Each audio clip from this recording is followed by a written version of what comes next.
அனைவருக்கும் வணக்கம். Welcome to TNPSC Ganesh YouTube channel. Friends, நம்ம இந்த வீடியோ பதிவில் குரூப் 4 தமிழ் ஒரு கொஸ்டின் அனாலிசிஸாக என்னங்கிறத பார்த்துடலாம். அதாவது இலக்கணத்தில் எவ்வளவு கேள்விகள், செய்யுள்ள உரைநடையில் இருந்து எவ்வளவு கேள்விகள் கேட்டிருக்காங்கிற ஒரு ஐடியா உங்களுக்கு கிடைக்கும். இலக்கணத்தை பொறுத்த வரைக்கும் பார்த்திங்கன்னா ஒரு 40 கேள்விகள், செய்யுள்ள ஒரு 29, உரைநடையில் ஒரு 30. அதாவது நீங்கள் ஆ பகுதி ஆ ஈங்கிறது மாதிரி கூட பிரிச்சுக்கலாம். இலக்கணத்தில் 40, செய்யுள்ள 29, உரைநடையில் 31, ஒரு 100 கேள்விகள் கேட்டிருக்காங்க. இலக்கணத்தை பொறுத்த வரைக்கும் நீங்கள் நல்லா படிச்சுட்டு இருந்தீங்கன்னாவே சூப்பராக அட்டன் பண்ணியிருக்கலாம். தமிழை பொறுத்த வரைக்கும் 95+ கண்டிப்பாக எடுத்துக்க முடியும். நீங்கள் இதில் பார்த்தீங்கன்னா ப்ரீவியஸ் கொஸ்டின்ஸும் சில கேள்விகள் அப்படியே கேட்டிருக்காங்க. இப்போ இதில் ஒரு கேள்வி பாருங்கள். அதாவது மும்மணி கோவைன்னு ஒரு கேள்வி கேட்டிருப்பாங்க. இதை நம்ம இதை உங்களுக்கு கடைசி கொஸ்டின் அதில் கொடுத்துருப்பேன். சாரி, மணிமொழி கோவை. இது அடைமொழியால் குறிக்கப்படும் நூல்கள் என்ன? இதில் பொறுத்த வரைக்கும் பார்த்திங்கன்னா அடைமொழியில் குறிக்கப்படும் நூல் என்னங்கிறது ஒரு கேள்வி. இது பார்த்திங்கன்னா நம்ம இப்போ தான் தேடி பிடிச்சிருக்கோம். அதாவது இது நம்ம அட்வான்ஸ் தமிழ் 12th அட்வான்ஸ் தமிழில் லெசன் 1ல் பார்த்திங்கன்னா கவிதையியல் அப்படின்னு இருக்கும். இதை நம்ம ஓவராலாக பார்த்திங்கன்னா எல்லாம் பார்த்துட்டே வந்திருந்தோம். 12th அட்வான்ஸ் தமிழில் உங்களுக்கு அந்த இதவே நான் கட் பண்ணி கொடுத்துருக்கேன். அதாவது இது 12th அட்வான்ஸ் தமிழில் மணிமொழி கோவைன்னு ஹெட்டிங்கே இருக்கும். 14 கீழ்கணக்கு நூல்களான நான்மணிக்கடிகை, முதுமொழி காஞ்சி, ஆசார கோவை ஆகிய 3ஐயும் மணிமொழி கோவை என்பர் அப்படின்னு இந்த கேள்வி இதில் இருக்குது. அதே மாதிரி இன்னொரு கொஸ்டினுக்கு அப்படி எடுத்து வச்சுருக்கேன். இதை பொறுத்த வரைக்கும் பார்த்திங்கன்னா உங்களுக்கு எல்லாமே ஈஸியாக தான் இருக்கும். இப்போ நம்ம இதை நீங்கள் ஏற்கனவே இப்போ மற்றதெல்லாம் செக் பண்ணி அனலைஸும் பண்ணியிருப்பீங்க. இந்த 40ல் இப்போ வா என்ற வேர்ச்சொல்லின் வினைமுற்று என்ன? வந்தால். வினைமுற்று தான் கேட்டிருக்காங்க. ராமன் வந்தான். இது எவ்வகை தொடர் அப்படின்னு பார்த்தீங்கன்னா இது ஒரு எழுவாய் தொடர். ஓர் அடியில் முதல் 3 4ஆம் சீர்களில். இப்போ நம்ம முதல் 3 4ஆம் சீர்களில்னா உங்களுக்கு என்ன வரும்? அது எதுகை தான் கேட்டிருக்காங்க. அப்போ 2ஆம் எழுத்து ஒன்று பெற தொடுவது எதுகை. முதல் 3 4ஆம் சீர்களில் எதுகை ஒன்றி வந்தால் அது என்ன வகை எதுகை? அது நம்ம பார்த்துருக்கோம். அது பார்த்தீங்கன்னா உங்களுக்கு மேற்கதுவாய் எதுகைங்கிறது சரியான விடை. இதில் பார்த்தீங்கன்னா இதில் நனந்தலை உலகம் இச்சொல்லின் பொருள் என்னன்னு கேட்டிருக்காங்க. இது 10th தமிழில் இயல் 2ல் இருக்கும். நனந்தலை உலகம் அப்படின்னா அகன்ற உலகத்தை குறிக்கும். பழமொழியினை நிறைவு செய்க, மரத்தை இலை காக்கும். அப்போ மானத்தை பணம் காக்கும் என்பது சரி. மோனை சொல்லை கண்டறி. இப்போ மோனைனா முதல் எழுத்து ஒன்றி பெற தொடுப்பது. ஆப்ஷனில் பாருங்க, நந்தவனம் நற்றமிழ். இதில் முதல் எழுத்து ஒன்றி பெற தொடுத்ததுனால இந்த ஆப்ஷன் பி தான் இதற்கு சரி. நெல்லிக்காய் மூட்டையை கொட்டினார் போல். இது நம்ம அடிக்கடி நம்ம ப்ரீவியஸ் கொஸ்டின்லும் பார்த்தோம். ஒற்றுமையின்மை. விடைக்கேற்ற வினா. மீனாட்சி சுந்தரனார் தல புராணங்களை பாடுவதில் சிறந்தவர். அப்போ தல புராணங்களை பாடுவதில் சிறந்தவர் யார் என்பதுதான் கேள்வி. செந்தமிழ். செம்மை கூட்டல் தமிழ்னு பிரிப்போம். அதனால் இது பண்பு தொகையை சாரும்.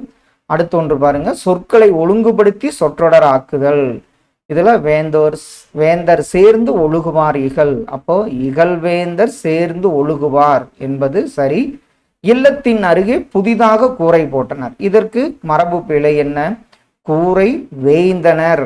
மரபு பிழைகளை நீக்கி என்ன சொல்லுவோம்? கூரை வேய்ந்தனர் என்பது சரி. பொருந்தா சொல்லை கண்டறிக. இதில் செப்பல், அகவல், துள்ளல் ஓசை, இது ஓங்கல் ஓசை. இதெல்லாம் நம்ம ப்ரீவியஸ் கொஸ்டின்ஸில் பார்த்த கேள்வி தான். ஓங்கல் ஓசை என்பது சரி. ஊக்கம், இதனுடைய எதிர்ச்சொல் என்னவா இருக்கும்? சோர்வு. அடுத்தது நீள் உழைப்பு. இதை எப்படி பிரிப்போம்? நீள் கூட்டல் உழைப்புன்னு பிரிப்போம். படமாடா கோயில் பகவர்க்கு ஒன்றியில், நடமாடா கோயில் நம்பர்க்கு அங்கு ஆகா. நடமாடா கோயில் நம்பர்க்கு ஒன்றியில், படமாடா கோயில் பகவர்க்கு அது ஆமே.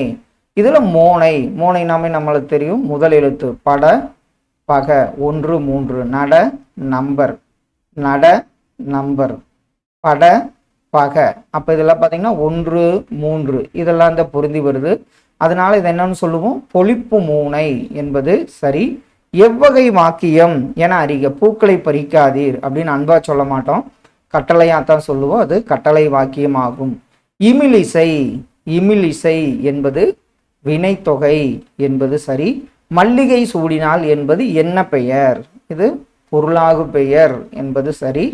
அடுத்தது பார்த்தீங்கன்னா நச்சுப்படாதவன் செல்வம் நடுவூருள் நச்சுப்பறம் மருந்தற்று. இக்குறளில் என்ன வந்து இருக்கும், உவமை அணி பயின்று வந்துள்ளதுங்கிறது தான் சரியான விடை. கரை பொரு இலக்கணம் குறிப்பு வரைக. அப்போ இரண்டாம் வேற்றுமை தொகை என்பது சரியான விடை. இப்போ நம்ம வேற்றுமை உறுப்புல முதல் 8ஆம் வேற்றுமை கிடையாது. ஐயால் இன் கூ இன் அது கண்ணுன்னு சொல்லுவோம். அப்போ கரையின் பொரு, அப்போ இரண்டாம் வேற்றுமை தொகை என்பது சரி. குந்தி தின்றால் குன்றும் குறையும் என்னும் பழமொழி உணர்த்தும் பொருள். உட்கார்ந்து சாப்பிட்டா எல்லாம் குறைஞ்சுதான் போகும். அப்போ உழைக்காதவன் செல்வம் அழியும் என்பது சரி. அகர வரிசைப்படுத்துக. இதுல உடுக்கை, கணப்பறை, தவில், நாகசுரம், படகம், மகுடி என்பது சரியான விடை. மனக்குரங்கு, இதெல்லாம் குரங்கு மனம்னா ஓமையா வந்துடும். குரங்கு போன்ற மனக்குரங்கு அப்படிங்கிறது பார்த்தீங்கன்னா இது உருவமும் என்பது சரி. பொருந்தாச்சொல் கடல், பறவை, ஆழி இதெல்லாம் கடலை குறிக்கும். ஆறு என்பது பொருந்தாச்சொல். அடுத்தது பாருங்க, பிழை திருத்தம் செய்க. மயில் அகவும் குயில் கூவும் ஆந்தை அலரும். அடுத்த ஒன்று பிழை திருத்தம். இதுதான் வாழைப்பழ தோல் சறுக்கி ஏழை கிழவன் வியாழக்கிழமை கீழே விழுந்தான். இதுல பழங்கிறது வரல. அடுத்ததுல பார்த்தீங்கன்னா வியாழக்கிழமைக்கு இக்கு வந்திருக்கு.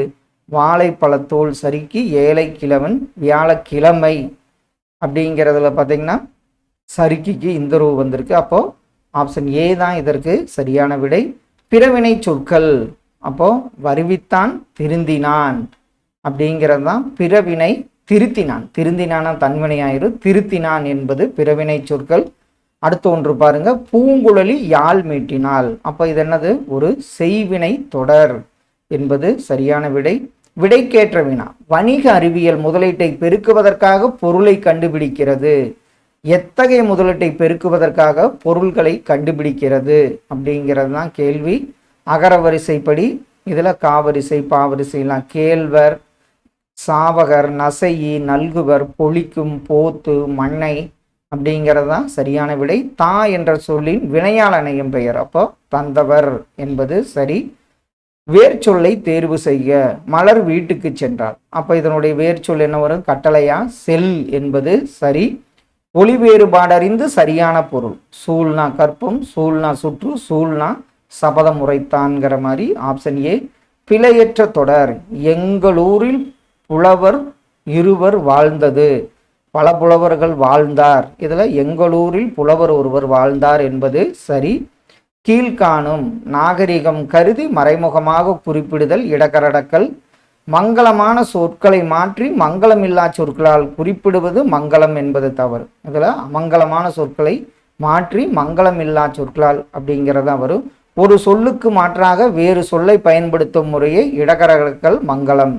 அப்போ கூற்று 1 சரி, 2 தவறு, 3 சரிங்கிறது சரியான விடை. வெண்பா, இது நம்ம அடிக்கடி பார்த்துருக்கோம். வெண்பான்னா செப்பலோசை.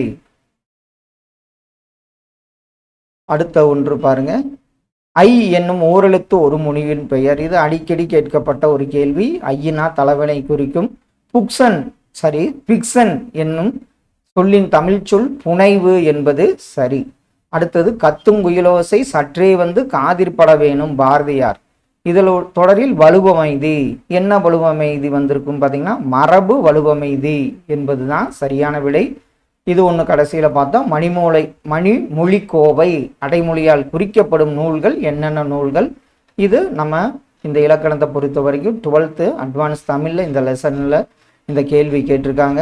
ஃப்ரெண்ட்ஸ், இந்த குரூப் 4 இதை பொறுத்த வரைக்கும் பார்த்தீங்கன்னா இலக்கணத்தில் 40 கேள்விகள். கண்டிப்பாக இதில் 40க்கு 40ம் உங்களால், அதாவது 35+ எடுத்தாவே நல்ல மார்க்கு. செய்யுளும் அதே மாதிரி தான். உரைநடை இந்த கொஸ்டினை பொறுத்த வரைக்கும் 100க்கு நீங்கள் 95+ கண்டிப்பாக எடுத்திருப்பீங்கன்னு நம்புகிறோம். கண்டிப்பாக அடுத்த வீடியோ பதிவில் நம்ம செய்யுள் உரைநடை ரிலேட்டடாக என்னென்னங்கிறத செக் பண்ணிகிட்டு இருக்கேன், என்னங்கிறத சொல்கிறேன். இதெல்லாம் வந்து நீங்கள் முடிச்சுட்டு இதிலே உட்காராமல் அடுத்த கட்ட நடவடிக்கையாக குரூப் 2க்கு நீங்கள் ப்ரிப்பேர் பண்ணிகிட்டே வாங்க. All the best. Thank you all. அதே மாதிரி ஃப்ரெண்ட்ஸ், இப்போ நான் வந்து எனக்கு என்ன தெரியுதோ அதை தான் பேசுகிறேன். நான் ப்ரீவியஸ் இயர் கொஸ்டின்ஸில் கேட்ட கேள்வியெல்லாம் அது கொடுத்துருந்ததை கவர்மெண்ட் இதிலிருந்து எடுத்து போட்டேன். சில தவறுகள் வந்திருக்கலாம், கமெண்ட்ஸ்லேயும் பார்த்தேன். அதே மாதிரி பார்த்தீங்கன்னா எனக்கு என்னோட ஸ்லாங் எப்படி வருமோ அது மாதிரி தான் பேசுவேன். ஒழுங்காக பேசுங்க, தமிழ் பேச தெரியாதுங்கிறதெல்லாம் உங்கள் விருப்பப்பட்டால் நீங்கள் பாருங்கள். இல்லைன்னா எனக்கு என்ன வருதோ அதை வந்து ஸ்டூடெண்ட்ஸ், நானும் வந்து ஒரு ப்ரொஃபஸராக ஒர்க் பண்ணவன் தான். அதனால் என்ன எனக்கு தெரிகிறதோ அதை வந்து என்னோடய மாணவர்களுக்கு தெரியப்படுத்தினது தான் இது. அதனால் உங்களுக்கு பிடிக்கலைன்னா, என்னோடய தமிழ் லாங்குவேஜ் எல்லாம் உங்களுக்கு பிடிக்கலன்னா கண்டிப்பாக நீங்கள் ஸ்கிப் பண்ணிவிட்டு வேறு இதை பாருங்கள். Thank you all.